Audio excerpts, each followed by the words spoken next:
U ljetnom periodu visoke su temperature, a rjeđi dani u kojima imamo kišu. To naravno otežava uzgoj voća i povrća, pa uzgajivači moraju biti domišljati kako bi očuvali svoje biljke.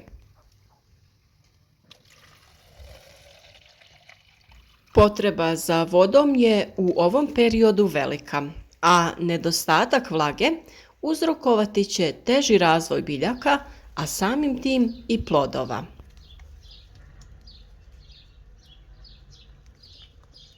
Jedan od najboljih načina za navodnjavanje biljaka jeste sistem kap po kap. Mi ga koristimo na većim parcelama i u plastenicima, ali nekad se desi da imamo biljke nepravilno raspoređene u vrtu.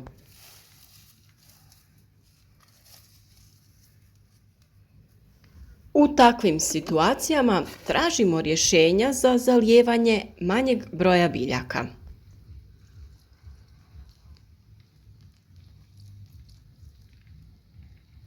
Jednostavno rješenje koje ne zahtijeva velika ulaganja jesu plastične flaše.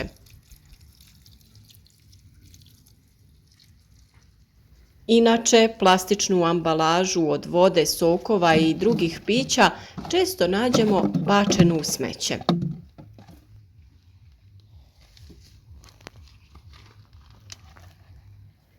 To nije ekološko rješenje i bilo bi dobro pronaći im još neku namjenu.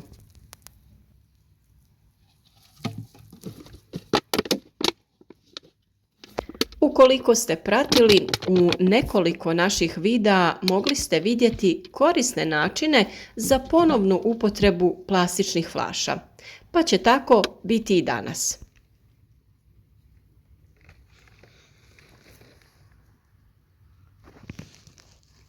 Mi ćemo ih ovaj put iskoristiti za navodnjavanje vrta.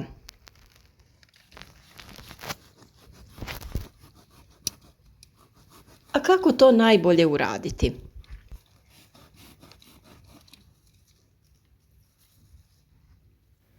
Postoji više varijanti za zalijevanje biljaka pomoću plastičnih flaša, a mi vam donosimo neke od njih.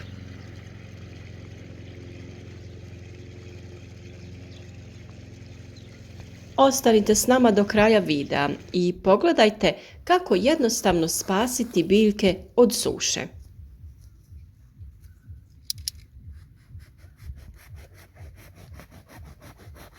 Za ovu namjenu možemo iskoristiti sve veličine flaša, a one od litre ili litre i pol su najbolje.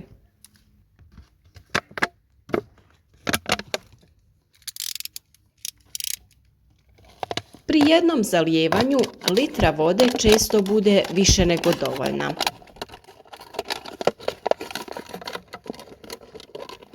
Pored plastične flaše potreban nam je i komad spužve ili nekog platna.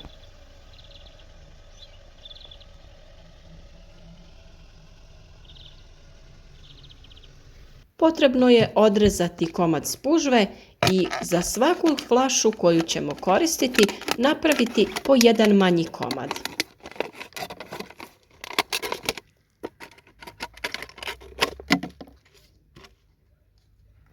Sa flaša smo uklonili sve čepove, a sada je potrebno odrezati i dno flaše.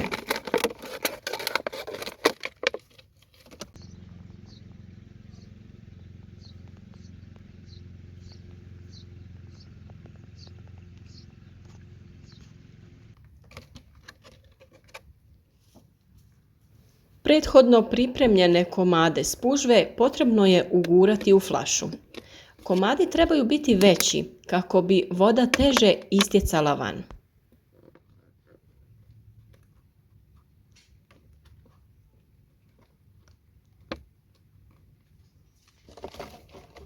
Zašto navodnjavati biljke na ovaj način?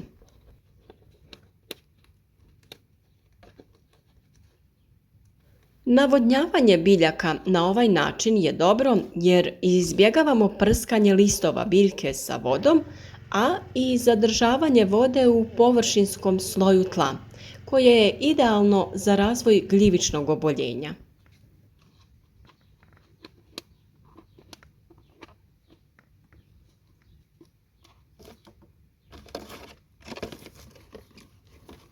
Spužva ili platno spriječiti će brzo istjecanje vode, pa će se tlo polako i ravnomjerno natapati.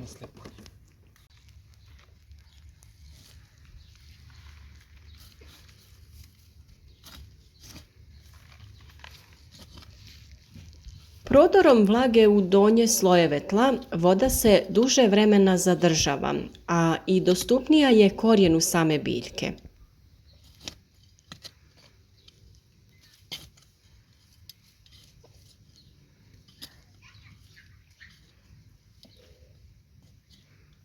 Ovaj način zalijevanja može se koristiti i u vrtovima, ali i za zalijevanje cvijeća u posudama na terasi.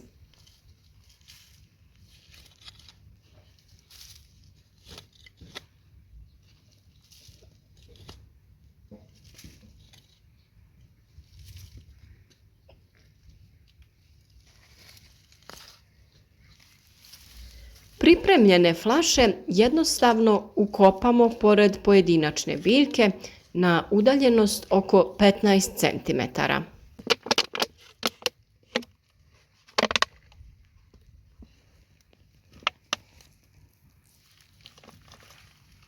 Dubina na koju ukopavamo flašu ovisi od dubine korijenovog sistema, pa u ovom slučaju neka to bude 15 cm jer se radi o paradajzu ili paprici.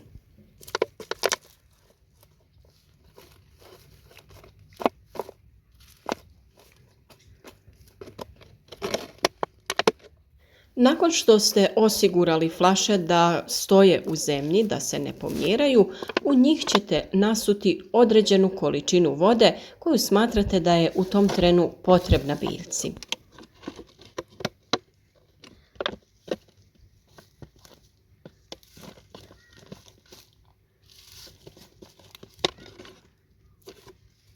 U sušnom periodu kada su visoke temperature, biljkama je dnevno otprilike potrebna 1 litra vode, što ove flaše čini idealnom količinom vode koja je potrebna u datom trenutku.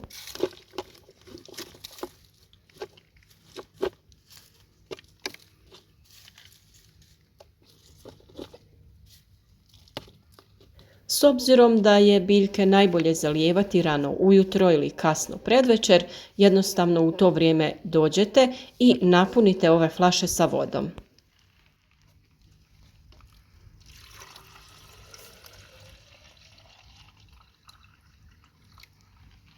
Voda će se postepeno otpuštati u zemlju i samim tim osigurati biljci dovoljno vlažnosti.